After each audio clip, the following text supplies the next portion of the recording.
Bonjour, hypothétique être humain qui écoute cette vidéo. Je vais lire l'avis d'une blogueuse sur mon livre publié à compte d'auteur, dont le titre est Séparatisme et radicalisation dans le royaume des cieux, et dont le sous-titre est Du jardin d'Éden au paradis de la haine. Séparatisme et radicalisation dans le royaume des cieux, du jardin d'Éden au paradis de la haine, publié sur Livre Innova en 2020, est un roman de 206 pages écrit par Badreddine Smaili. Là, elle cite un extrait de mon livre dans le chapitre Éden Adam, guerrier divin et résilience. Étant donné la mission qui lui avait été confiée, Éden n'aurait pas hésité à détruire la porte si cela s'était avéré nécessaire.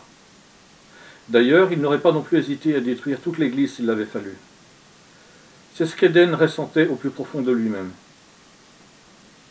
Cependant, en acceptant de devenir un guerrier divin, il s'était engagé à respecter les lois et les commandements fondamentaux du Créateur. Le plus important de ces commandements fut clairement énoncé par un prophète des temps anciens du nom de Jésus-Christ. Tu dois aimer ton Créateur de tout ton esprit, de tout ton cœur, de toute ta pensée. Fin de l'extrait. Donc là, elle continue avec son avis personnel. La Bible semble être la référence première du propos, si l'on se fie au nom des personnages, Caïn et Adam, entre autres, et à certaines citations de Jésus-Christ. Mais il, donc là elle parle de l'auteur, s'en détache pour expliquer une théorie du monde, du bien et du mal, avec les personnages de Concepteur le Créateur, de Caïn Adam, agent du FBI, et d'Éden Adam, guerrier divin. Alors elle reprend l'extrait de mon livre du même chapitre qui est Éden Adam, guerrier divin et résilience.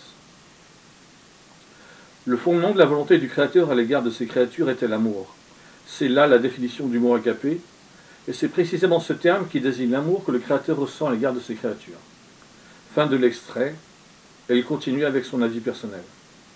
Ce livre, qui traite de plusieurs sujets sensibles, le viol des enfants, l'inceste, le traumatisme et les conséquences de ces actes sur les victimes, la maladie mentale et la vengeance, touche plusieurs genres, le fantastique, le policier, la psychologie, la religion, l'amour, entre parenthèses elle a mis la romance, pour ne citer que cela. Le combat, conflit entre le bien et le mal, est abordé avec force et importance. L'auteur part de la faute originelle d'Adam et Ève, au jardin de l'Éden, pour s'interroger sur un monde où la haine serait le principal élément, un monde où la haine dominerait en maître.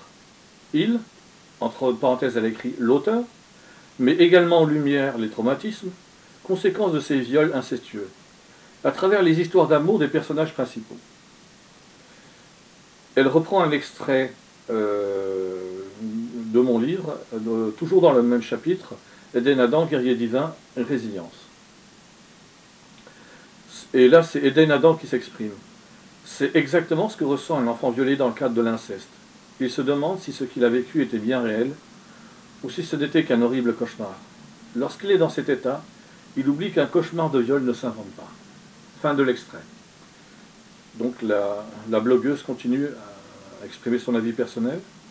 Dans le livre, les personnages se présentent comme un soutien, une conscience ou un déclencheur d'une décision, d'une action dangereuse ou violente. D'un côté, Caïn Adam veut aider l'adolescent James Lightson à se venger. De l'autre, Éden Adam doit s'occuper de la jeune Sarah. L'auteur décrit deux réponses à un passé, à une souffrance presque identique.